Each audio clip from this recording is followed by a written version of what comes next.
GGP Kaminstudio? Ja, hallo, bin ich da bei jemandem, der sich mit Ofen auskennt und Kamin? Ja. Ich brauche euch mal. Aha.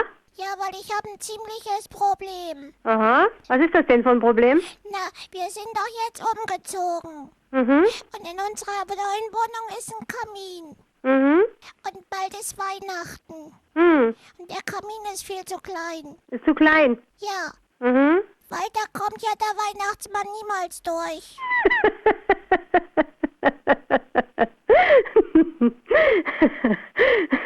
Da ist was dran. Warum lachst denn du da? Warum ich da lache? Naja, so eine Frage hat mir noch niemand gestellt. Na, wenn das so klein ist, dann kommt der Weihnachtsmann nicht durch, dann kriege ich keine Geschenke.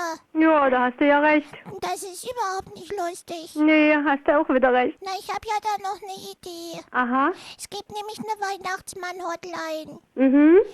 Und da würde ich ja mal anrufen dort und Mhm. mal fragen, wie breit der Bobs vom Weihnachtsmann ist. Kannst du machen. Das ist ja dann das Dickste, was durch muss. Stimmt. Wenn er nicht noch einen dickeren Bauch hat. Dann braucht man auch die Bauchmaße. Ja, und auch die Bauchmaße und auch die Maße vom Sack. Vom was? Vom Geschenkesack. Vom Geschenkesack, vom Weihnachtsmann. Hm. Das heißt, ich darf mir nichts Großes wünschen. Dann. Nee, stimmt. Weil je größer ich mir was wünsche, desto teurer wird's dann bei euch. So ist es. Was habt ihr alles für Kamine? Da musst du mal gucken kommen. Das ist dann noch eine Auswahl dann. Ja, eine große Auswahl. Weil wir brauchen, macht ihr auch sowas mit Matte unten drin? Mit was drin? Mit Matte? Mit einer Matte. Aha, warum?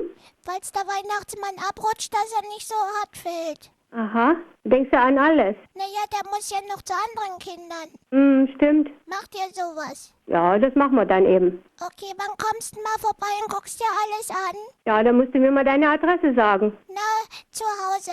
Ja, dann sag mal an. Im 2. Stock. Mhm. Musst du einfach nur klingeln links. Also, gut, machen wir dann. Machst du dann? Ja, na klar. Gut, dann hast du mir schon mal geholfen. Aha. Wünschst du dir irgendwas? Ich mir? Nö, ich bin schon alt, ich brauche nichts mehr. Wie alt bist du denn? Ach, uralt. Oh, möchtest du vielleicht jemanden grüßen hier über Radio? Hier ist nämlich der kleine Telefonschreck.